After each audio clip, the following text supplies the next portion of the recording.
Now, there's been a bit of parking and neighbour drama involving the King. Residents living near King Charles's Highgrove house are apparently frustrated that they can't get a park in summer because of all the visitors to the Royal Mansion. So they apparently have to pay £650 a year for a season ticket.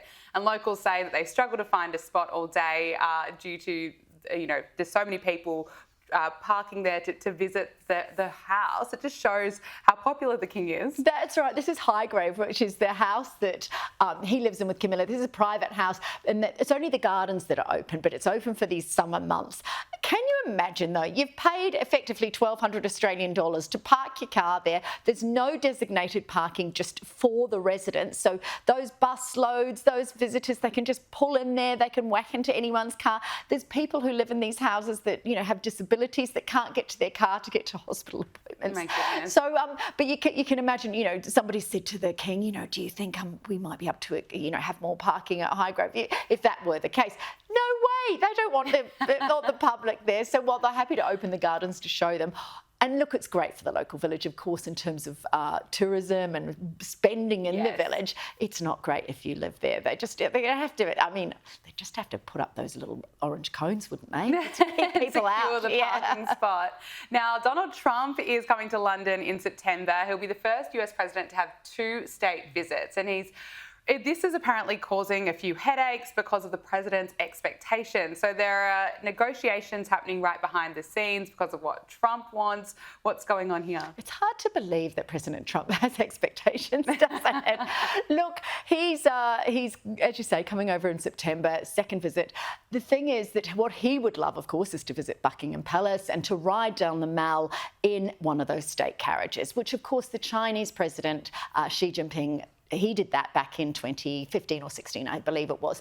Now, anything that another president or prime minister does, Trump wants to do. The trouble with these carriages, though, is they don't have suitable armoury, and obviously Trump is the greatest assassination risk probably in the modern world. So they can't get him in one of the carriages, but they've got to keep him happy other ways. So there's lots of. But he also can't go to Buckingham Palace because that's under renovation. But it's a headache for the palace because when he came last time, the Queen he was flying by helicopter between the palace and the High Commission where he was staying, the US Commission. But apparently his helicopter left all these divots in the lawn, and Scott Morrison visited not long afterwards. And the Queen pulled Scott Morrison to the window and said, look what President Trump did to my lawn. So it's not just trying to keep Trump happy, it's also making sure that it doesn't cause a mess when he's there. Obviously, diplomatically, he's problematic as well. Last time, Theresa May, the Prime Minister, was trying to push through Brexit, and then Trump gave an interview to The Sun, completely off script that no one was expecting. Right. So there needs to be careful management. But of course, they want this visit, the Brits, because the tariff situation between the UK and the US, also the defence negotiations, it's imperative that they keep Trump on side. And, he's having a bromance with Prince William and King Charles, but it's got to be on his terms. So can you imagine being one of the aides working on this visit? You just wouldn't want to. You'd just be tearing your hair out. Yes, you wouldn't want to get it wrong, and there's a lot to juggle. But let's talk about what's happening in the world of entertainment. There's more shocking revelations coming out of Sean Diddy Combs' sex trafficking trial. We've now heard from Diddy's ex-girlfriend, who's been identified in court under the pseudonym as Jane. She's taken to the stand. And she's made more allegations that Diddy allegedly made her take drugs before having sex with a male escort.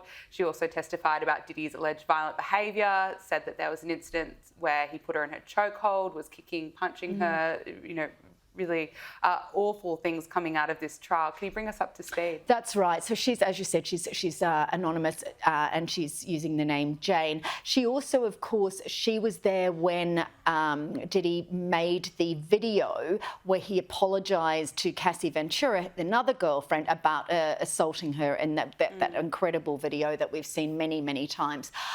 So look, all these layers and previous girlfriends are just stacking up and adding up. It marks a month on Wednesday, a month since this trial began. Look, there just seems to be more corroboration of the claims.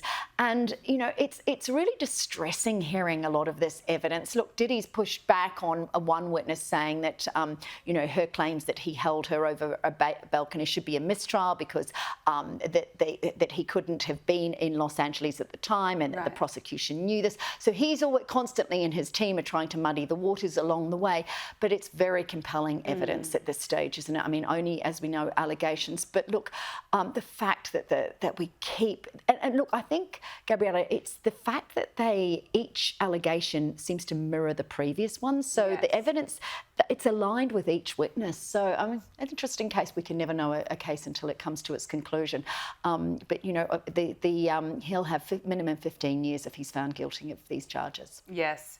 Now, finally, there's been a major development in Justin Baldoni's lawsuit against Blake Lively, Ryan Reynolds and their publicist. A judge has tossed out the $400 million lawsuit, a major blow to Justin Baldoni. Blake Lively's lawyer says that this is a total victory, complete vindication. Can you tell us about this case? So this is a defamation case that Baldoni has brought against Blake Lively and her husband, basically saying that what they've said about him is defamatory.